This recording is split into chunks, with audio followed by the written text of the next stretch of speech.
Discourse 8, October 27th, 1932, Saint Germain. Invocation. Thou mighty, all-pervading presence, thou all-pervading I am.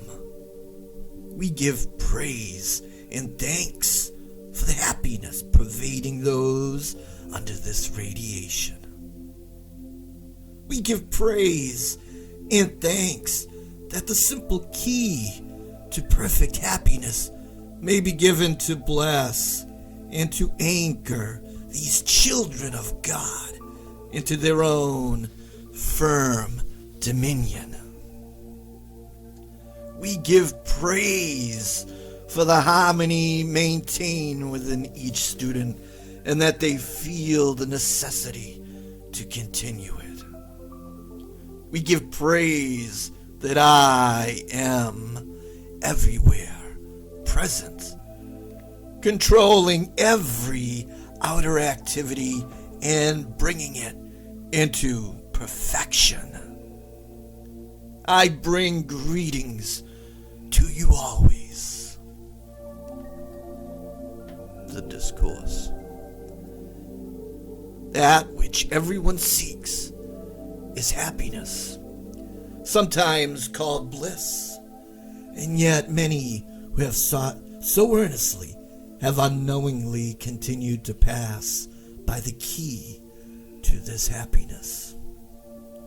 The simple key to perfect happiness in its inherent sustaining power is self-control and self-correction.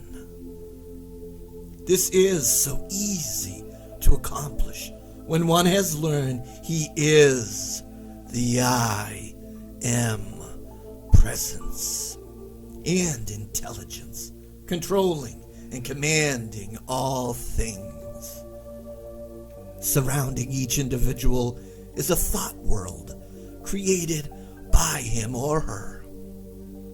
Within this thought world is the seed, the divine presence, the I am, which is the only acting presence there is in the universe, and which directs all energy. This energy can be intensified beyond any limit through the conscious activity of the individual. The divine presence within is likened unto the pit or seed of a peach, the thought world around it onto the pulp of the peach. The pulp represents not only the thought world created by the individual, but also the universal electronic substance, ever present, waiting to be acted upon by the conscious determination of the individual, to be precipitated into his visible use as the form of whatsoever he may desire.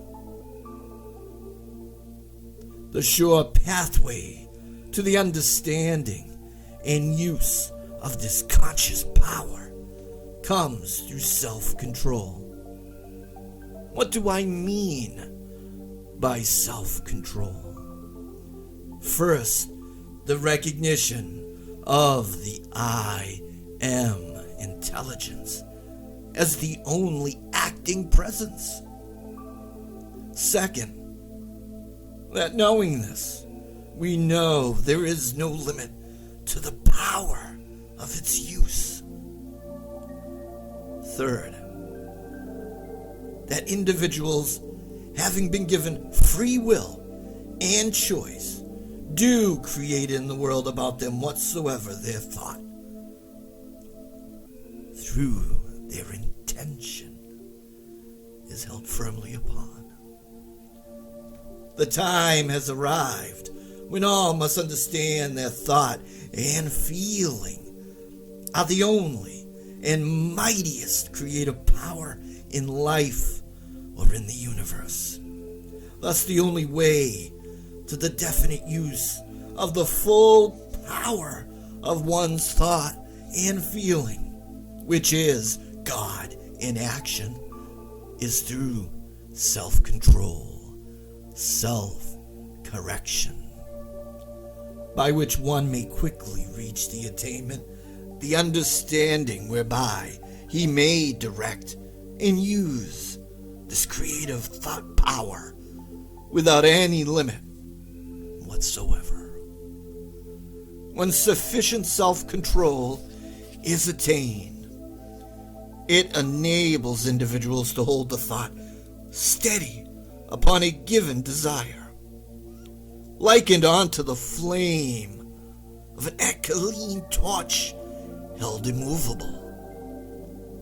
Thus, thought and feeling held upon a given desire unwaveringly, with the consciousness that it is the I am presence and intelligence thinking, that it is God in action, then will they understand that they may bring into visibility, precipitate into visibility, whatsoever they desire. It has been proved in 1,000 ways that the effect of a thing cannot bring happiness only by understanding of the cause operating.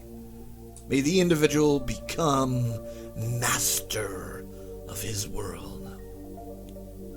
Each individual knowing that he is the creator of his own world and what he wishes to have manifest in it will understand that he has at no time any right to create anything discordant in another's world. Thus is each individual left free to meet the effect of his own creative cause. I rejoice exceedingly to see the success with which each student under this radiation is coming into the mastery and control of the outer self.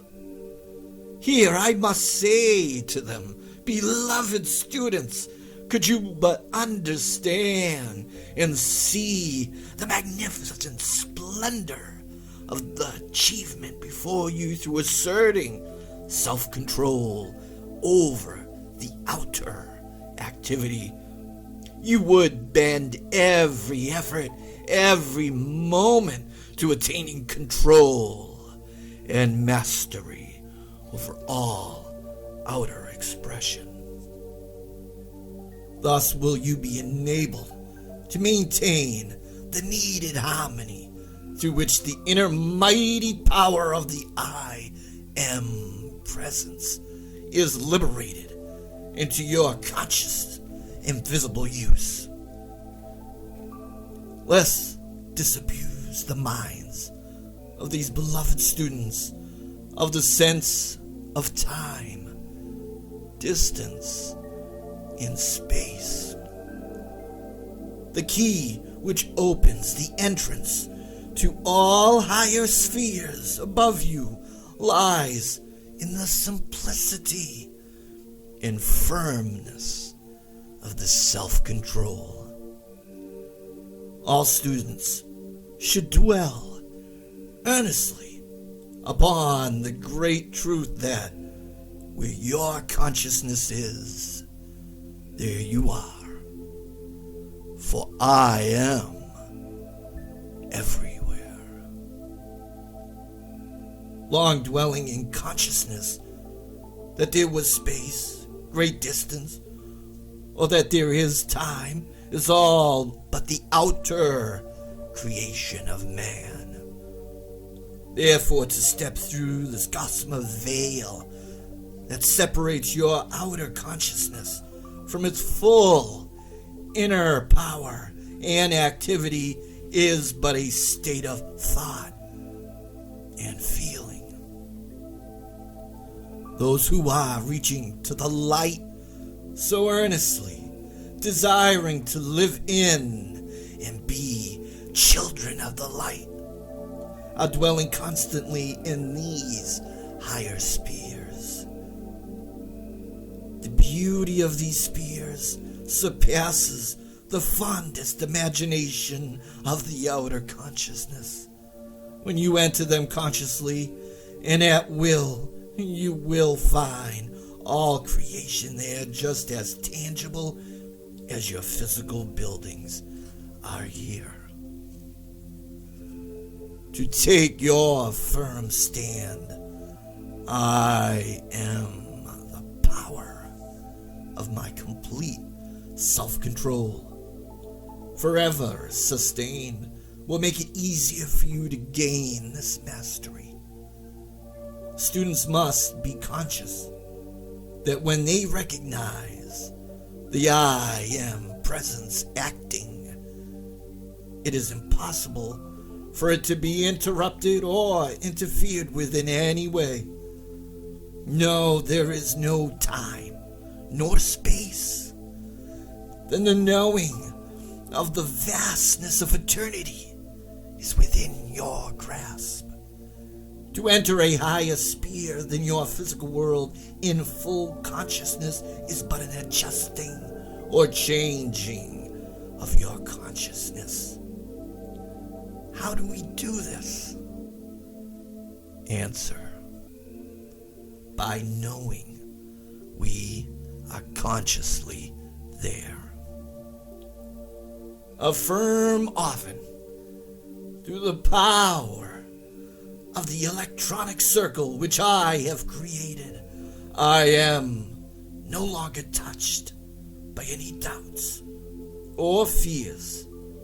I joyously grasp the scepter which I am and step boldly forth in any of these higher spheres that I wish, retaining perfectly clear, conscious memory of my activity there. In this way, one may quickly find himself enjoying limitless freedom and the perfect happiness of being active in any sphere he chooses. To be aware of what is 1,000 years in advance is as easily and readily attained. In fact, more so, as going to your library in search of a book. The great delusion the outer consciousness of mankind has built up, creating time and space in its belief, has been the great stumbling block to humanity's freedom. Those who have reached the great disillusionment that wealth or the outer effect of things cannot bring happiness will understand with great blessing that within their own creative thought, power, and feeling are held perfect happiness, perfect freedom, and perfect dominion. When the student once understands that whatsoever he connects himself with through his attention, he becomes a part of to the degree of the intensity with which his attention is fixed. He will see the importance of keeping his attention off the seeming destructive angles of human experience, no matter what they are. To discuss the seeming inability, shortcomings, or faults of your friends and associates, but builds that element upon which your discussion rests within your own consciousness, and also adds to the appearance which seems to be in the outer individual. Because there are black magicians in the world, certain of God's children who are misdirecting and contaminating the pure electronic energy of the I am presence is no reason why we should let our attention rest upon that fact. Just because we are aware of it, our business is to hold the attention free, to rest within our own self-control, compelling it by the conscious action to rest on whatsoever we choose. Few understand that when their attention is called to some destructive thing, how much and how often they allow the attention to go back to it. Or if another has displeased them in some way, how much and how often the attention returns to that incident. When they have the full power to control their attention and make it obey their command. Few, even among earnest students, yet understand what a mighty power their faculty of attention becomes under their controlled use. I wish so much to impress upon the students how foolish it is to be affected, displeased, or disturbed by the imaginary activities of the ignorance of the outer self. When they once know I am the only all-powerful acting presence in my mind, my body, and my world, they cannot possibly be affected or disturbed by any of their associations in the outer world. They must know then that they are entirely immune from hurt or disturbance of the outer mind of outer individuals, no matter what they try to do. With this understanding, or by giving willing attention to this great truth, they will soon find a peace, happiness, and self-control operating about them to such an extent that no outer condition, disgruntled comment, or disturbance of their associates could in any wise disturb them, their world, or their affairs. As soon as the individual becomes aware that he really has control of his own creative thought, power, and feeling, then he knows positively that he can precipitate into his visible use, or bring into his use from the outer, where it is already created, anything whatsoever upon which he holds his creative thought and feeling firmly. The moment that he is truly aware of this, he will know he is forever free from the need of the wealth of the outer world or anything that the outer world can give. Thus has he entered into the mastery and dominion of his own world, the only world that has ever existed to him, and which is the God-given birthright. I assure you, there is no such thing as a supernatural world as we step from the sphere of activity into another higher. The one becomes just as real as this is. It is simply a different state of consciousness we have entered into.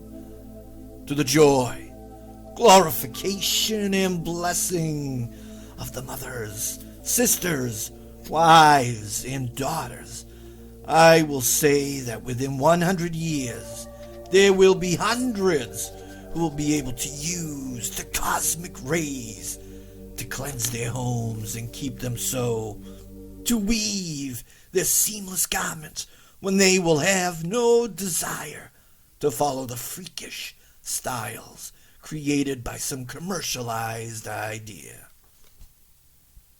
I find so many of the students wondering how it is that ascended beings or masters, with all their creative power, often choose to live in humble quarters. I assure you the explanation is very easy. The far greater part of their life and activity is spent in the higher spheres, in which they are directing mighty rays of light to the blessing of humanity from homes and temples of light and wisdom, so beautiful, so transcendent as almost to stagger the imagination of the outer consciousness. Those homes and temples are eternal, ever becoming more and more beautiful. So they only spend a few hours in the visible world, which causes them to lower the density of their transcendent forms, and that they may become visible to those yet occupying the physical body. If the students will understand this, it will save them much questioning and confusion in the outer expression, which time they can use in the activity of the mighty I am presence. This will bring them into that transcendent state and consume the longing for the wealth of the outer world, which is but rubbish in comparison to the transcendent creative power inherent in every individual. They can bring this transcendent power into their use through their own self-control and mastery. I say to you, beloved students, children of the one God, it is not worth your sincerest effort when you know you cannot fail. Take your scepter of the mighty creative power and be forever free from all past, binding limitations which have beset mankind through the ages.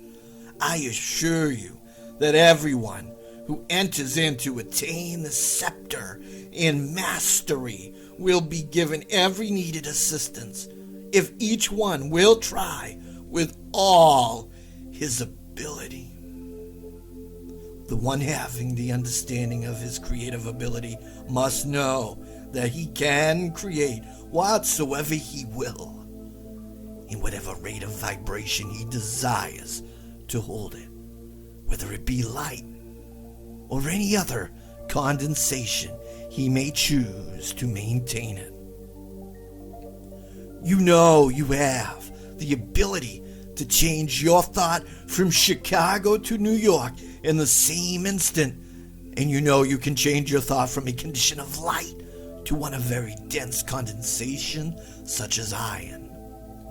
Then one cannot help but see that this, which he does every moment, consciously and at will, he can bring into a more powerful use by consciously fixing the attention and holding it upon what he desires.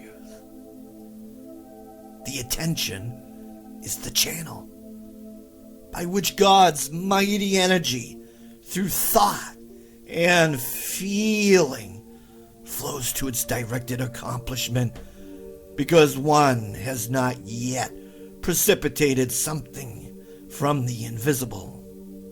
There is that lurking doubt until some simple manifestation has occurred. Then his courage and confidence leap into dominion, and in the future he has no trouble in precipitating whatsoever he desires. The precipitation of gold or jewels from the invisible to the visible is as simple as breathing. When once that foolish questioning doubt accumulated by the outer is consumed or pushed aside. Mankind, through the centuries, has built up these walls of limitation. Now they must be broken up, shattered, and consumed in any way that we can do it. At first, it does take determination to do it. But when you know it is the I am acting, you know it cannot fail. The outer only has to hold the attention fixed on the object to be made visible. Dwell on this, and all of a sudden you will find yourself into the activity, and you will be amazed that you dwelt so long without using it. The length of the ray from a precipitated substance or condensation of light is controlled by the consciousness of the wearer. If the wearer's consciousness is raised very high, the scintillation is very great. The jewel of light is yet in its transcendent state of perfection. The jewel in a condensed substance such as a diamond, emerald, or ruby naturally will take on the condition of its wearer. If the rate of thought vibration in the person wearing it be low, the jewel will become lusterless, while if the thought be transcendent, it will become very luminous. When one has become a sincere student reaching to the light, he must qualify everything in his environment with the quality of the I am presence, no matter what the appearance seems to be.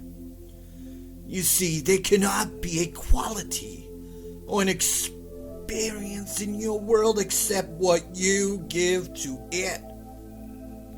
If fear causes you to believe in a disturbing presence, you are responsible for it. Because if there were to be a disturbing presence and you qualified it by the I am presence, you see how impossible it would be for it to disturb you. There is only one energy acting. And the moment you acknowledge the I am presence, you have requalified that activity with perfection. Expectation is a very powerful qualifying consciousness to maintain. Intense expectation is a splendid thing. It manifests always. The individual through the centuries has created a veil through which he has shut out these transcendent spheres. If he has created it, which he has, then common sense and reason will tell one that he can uncreate it. A powerful radiation has gone forth to yourselves and students with a powerful conviction that will be sustained until they have this work which is given today. To convey the simplicity, the ease, and certainty with which the idea, through creative thought and feeling, can be brought into visibility is a thing the students should dwell upon. This will dissolve that feeling of, can I?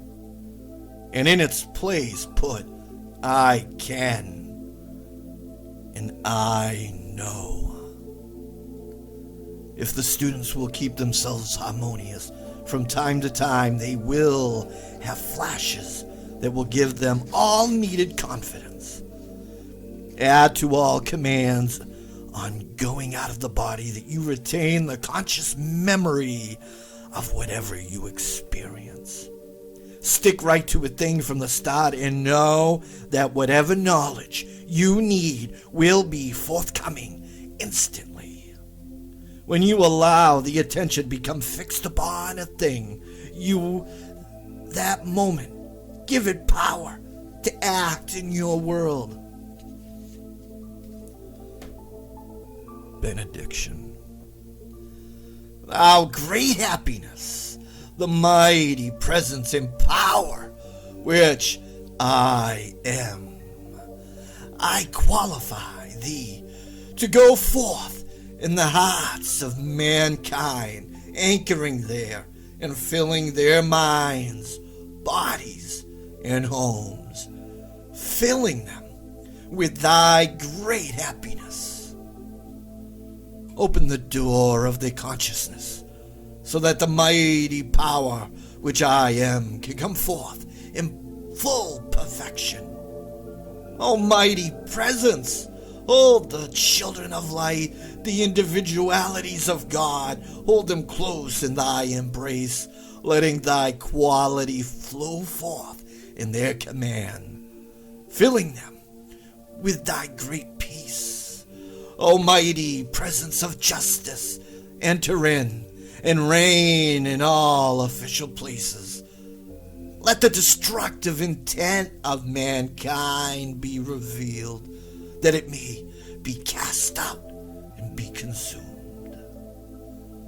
Let the fullness and power of thy radiant light enfold all, and thy glorious transcendent light fill all